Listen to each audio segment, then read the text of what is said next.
G'day. So I've left the comfort stop. They come and told me that I had to go because I'd been there too long and it's only 2 days.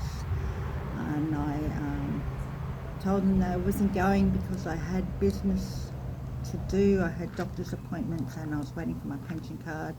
There's a big thing about my pension card. She said it would take 3 weeks to come, and then after 3 weeks I went and seen her and she said, well, we'll have to wait another week. Then she rang me while I was making a video and told me that she'd ordered me one, that it would be another 3 weeks. And then when I went to the doctor, I had to see big doctor, and so I had to wait 2 weeks for another doctor's appointment. And when I went to the second doctor's appointment, I didn't get back to the van till 3:30, and there was a notice on the vehicle, on my van, to say I had to be out of there by 2 o'clock that day.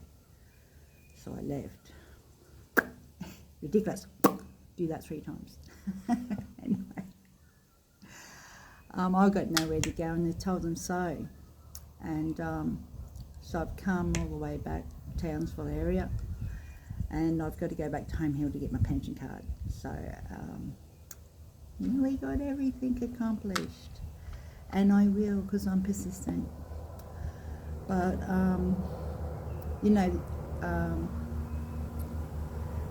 there's a lot of things going on in Australia that did you know? Now listen, they have closed over 150 national and state parks Australia-wide, and they've closed them and they've got gates across, locked gates, and they say that it's because, most of them, because they're doing roadworks and stuff like this. And then this has continued for years. This has been going on for years now. And then you know, people are asking, well, this is for years, why isn't the roads being fixed? And you know, people that like to go to these places for recreation, and they said, oh, we've given the land back to the Aboriginals, and the Aboriginals have come to these people and they've said, we haven't gotten our land back. That's a lie. So they're just lying straight to our faces. And I find it very hard to find somewhere to park, and all the places as I was a child that were big and open and free are no longer. They've all been closed off and made small, and you're told where to park and how long to be there, and you have to book in, and you have to keep moving, and then the prices of everything is just going up, and I'm having a really hard time finding somewhere to park. I'm not enjoying living in my van with all this rain because my van leaks, so I'm not very comfortable in there. But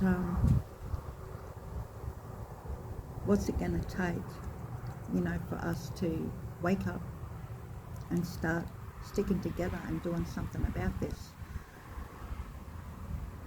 And is it going to take you to be crying and screaming in the street homeless? Because I've seen lots of that going on and it doesn't look fun. And in fact, there are these beautiful Australians that are you know, builders and inventors, and they've made these capsules and small houses that they can put on land, you know, for the homeless, you know, to get people off the street and to get people feeling like human beings, treating and giving people dignity and respect. And they've got them there, but the government won't give them land to put them on, but also they won't pass them for you know, pass the ticket test to say that, you know, they're safe for humans to stay in. So Yeah, it's not right, and I'm really worried about my future because I can't afford much anymore. I've got all these bills piling up just and being a homeless person. So I still got bills. So I see my next stop is on the street and screaming like a sad homeless person, and we really got to think.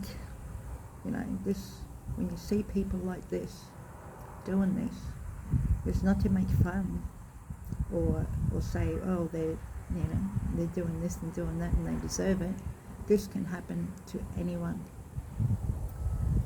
It's all by design, and we got to start sticking up for ourselves and joining together and taking sides of the right people who, are trying to do the right thing by Australians. We all got to do the right thing by each other and just have compassion for each other. But not only that, we got to stand up for our rights.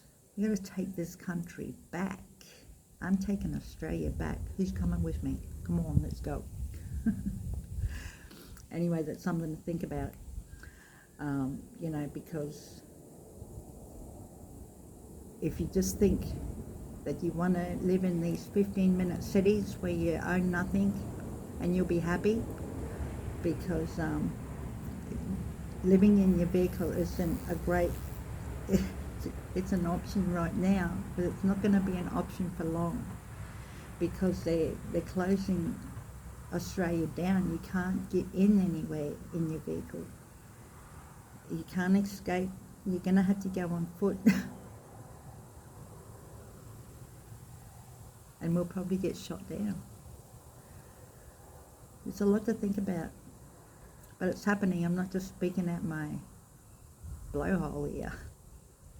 This is stuff I've researched. It's important to me, and it should be important to every Australian, because you mightn't go into the national parks or the state parks for recreation, but we used to be able to do that, ride our horses, ride our bikes, go four-wheel driving. And it's not just that, it's the waters as well. They're closing down the waters, they're closing all that off. If you like fishing, skiing, deep sea diving, that's all being stopped. They're just closing Australia down, and it's not free, and not to use it. It just, we can't escape. And they're just draining us of more and more of our money. Everything is just getting more and more expensive. You think I can afford things? And my band's falling apart. So I just try to keep my spirits high, and we've got to keep our spirits high, but we've got to use our mind and think of unity. We've got to unify. We've got to get together and unify and do something about this. It's important, because you might think, oh, well, I don't go horse riding or water skiing or fishing, or I'm not homeless. Well, you think it mightn't affect you? Some way in the future, it's going to affect every single Australian. It's time to wake up, Australia.